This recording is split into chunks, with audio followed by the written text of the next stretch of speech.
My name is Elizabeth Buchan. I come from Australia. I'm here representing a youth NGO called Climates, and I'm also doing a research project for my studies at the Australian National University. Yeah, so in Australia we have a number of policies to reduce carbon emissions and address climate change. One of them is called the Renewable Energy Target, which encourages the domestic increase of large-scale solar and wind and small-scale solar, so solar panels on people's roofs, and it provides a government incentive to reduce the cost of that.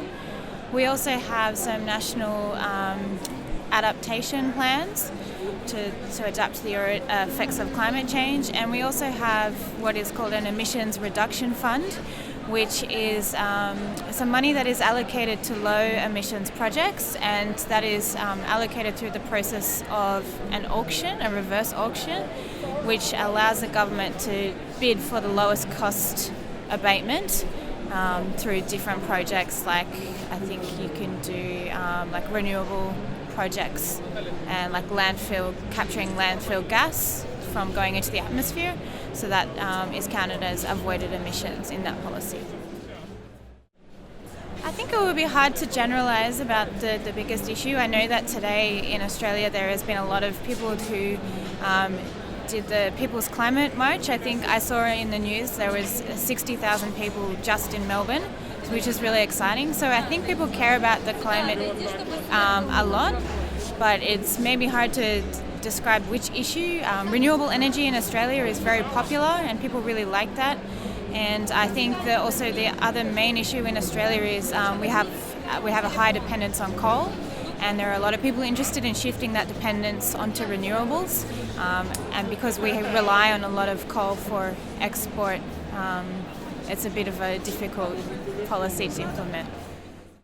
I think that an example I can give you is like the renewable energy target, which encourages homeowners to put solar panels on their roof, is really good. I know a lot of people who've put solar panels on their roof to get renewable energy, and it's at a reduced cost because of this policy. I rent, so I can't really put a solar panel on my roof. It'll be up to my landlord, but I think it's a really great initiative and it brings the costs down for everybody.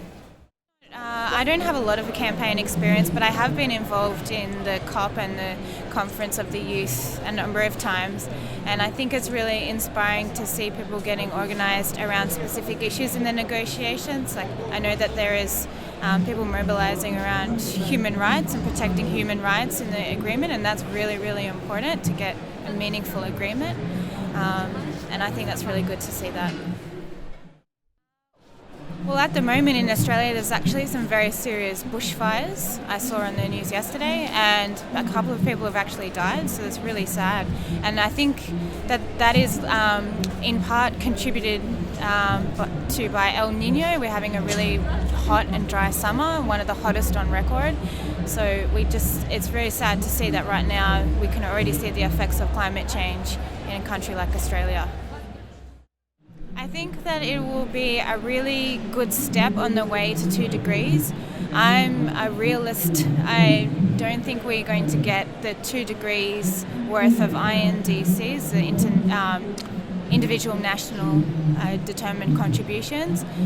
So I think it will send a strong signal to business and a strong signal to civil society outside of the COP that this is really important, and that all countries agree that this is a really important new agreement. I think the agreement will be general, and I think that it will be really up to countries to contribute as much as they can. But it would be really good to set a strong precedent into the future where we have an agreement that's applicable to everyone. Even if it may be not as strong as we like, I think it will be a really important step. You don't necessarily have to come to a COP to act on climate change. I would encourage anyone who wants to contribute to pick something that they are interested in, to pick something that they are really good at.